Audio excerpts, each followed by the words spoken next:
Freedom. It is much more than a word. It is a deep, burning human need. People everywhere have always longed for it. They have dreamed of a life unbound. This powerful yearning is a fire, a constant hope that rarely dies. This deep longing shapes all our histories. It drives common people to great acts. What does this freedom truly mean?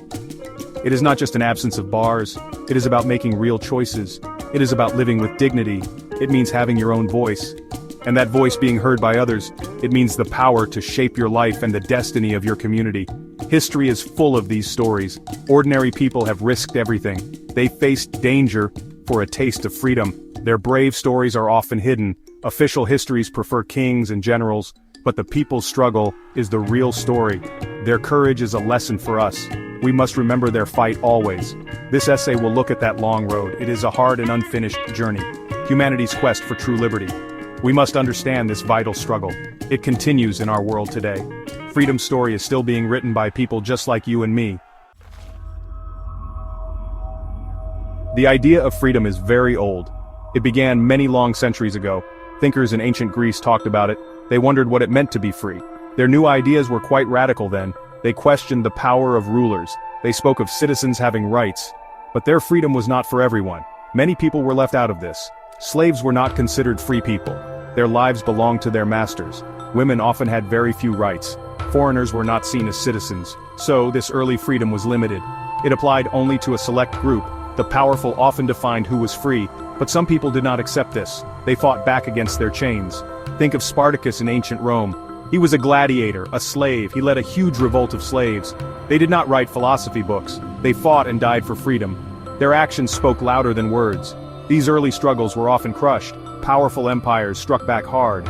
Yet these acts of defiance planted seeds. They showed that power could be challenged. They proved that the desire for freedom lived. It was a spark in many hearts. This desire was a universal human trait. It would grow stronger over time.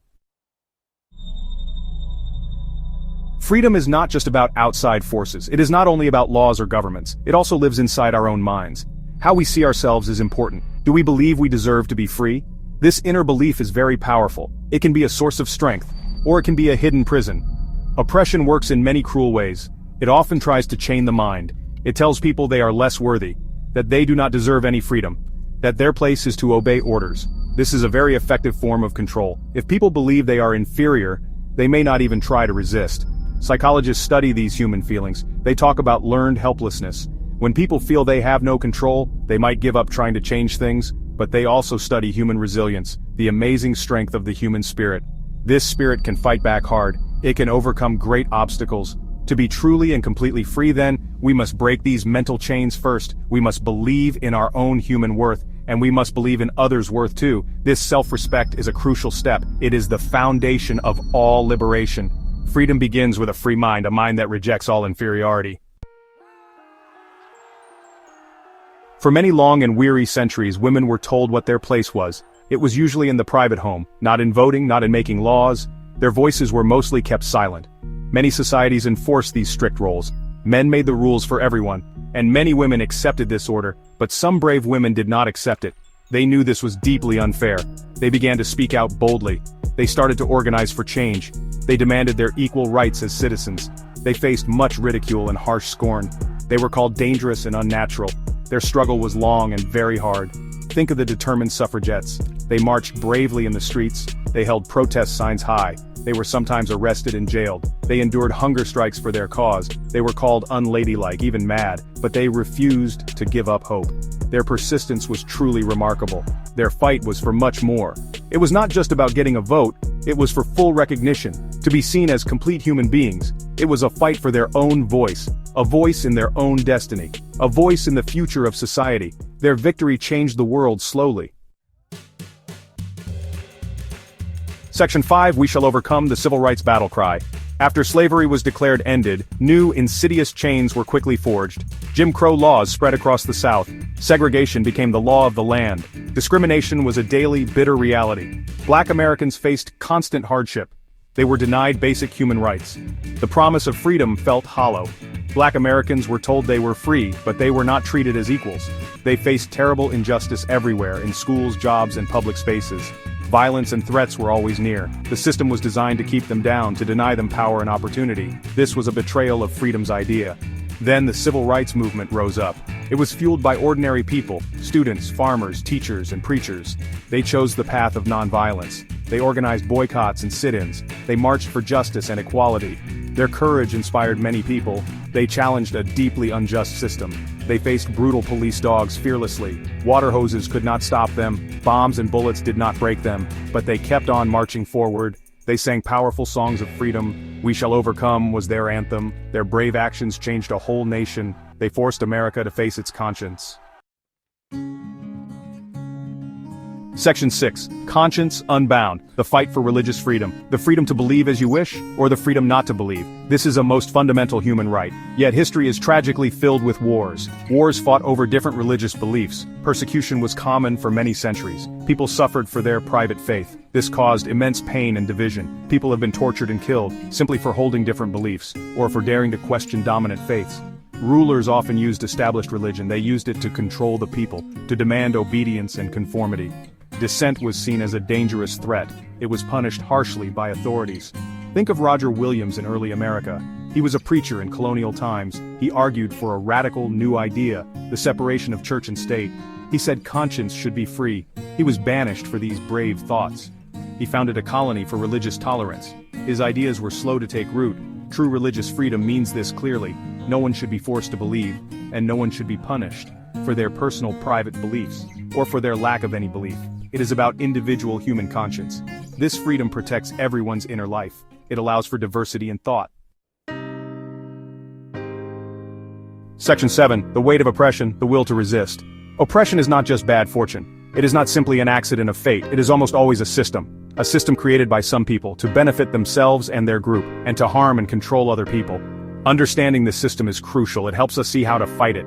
This system works through many means. Through unjust laws and cruel customs, through open violence and hidden threats. It also works by making people feel completely powerless and alone, like nothing they do can ever change. This psychological weight is heavy. It tries to crush the human spirit, but all of human history shows us that resistance is always truly possible. Even in the very darkest of times, when hope seems lost and gone, people will find ways to fight back, to assert their humanity and dignity. This spirit of defiance is universal. It is a testament to human strength. Sometimes this resistance is a big rebellion, a mass movement that shakes foundations. Sometimes it is just small, quiet acts of personal defiance and courage. Every single act of resistance matters. It chips away at oppression's wall. It keeps the bright flame of hope alive. It tells others they are not alone. Section 8. New chains, new voices, modern freedom's frontiers. The long and difficult fight for freedom. This fight is certainly not over yet. New and complex challenges always arise. Economic inequality can feel like a chain. It limits choices and steals futures. When people struggle just to survive, their freedom is severely restricted. This is a modern form of bondage. We also see mass surveillance today. Governments are watching their own citizens, collecting vast amounts of private data. This can create a chilling effect. It can make free speech feel risky.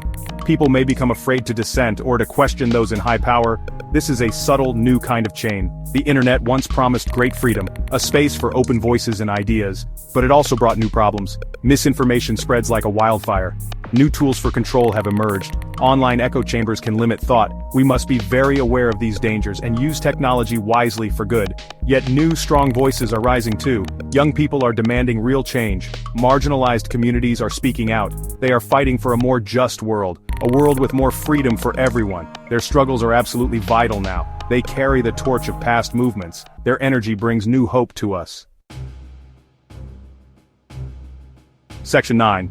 The ever-vigilant flame, our shared responsibility. Freedom is never a simple gift. It is not something guaranteed forever. It must be won again and again. It must be defended by each generation. Those who came before us fought hard. They made sacrifices we must honor. Now the responsibility falls to us. We cannot take freedom for granted. Complacency is freedom's greatest enemy. Thinking it can't happen here is naive. History teaches us a different lesson. Freedoms can be lost very quickly, if people are not watchful and active, if they become indifferent to injustice. Silence can help oppression to grow. We must always remain vigilant. We must learn from the difficult past. We must honor all the sacrifices made, and we must stand up always for the rights of all other people, not just for our own rights alone. Freedom is truly indivisible in spirit, and injustice to one person anywhere is a threat to justice everywhere. This unfinished journey for true freedom, it truly needs every single one of us. to keep that bright flame burning, to protect it from winds of hate, to push always for a better world. A world where every single person can live a life of genuine freedom, and with dignity, peace, and justice.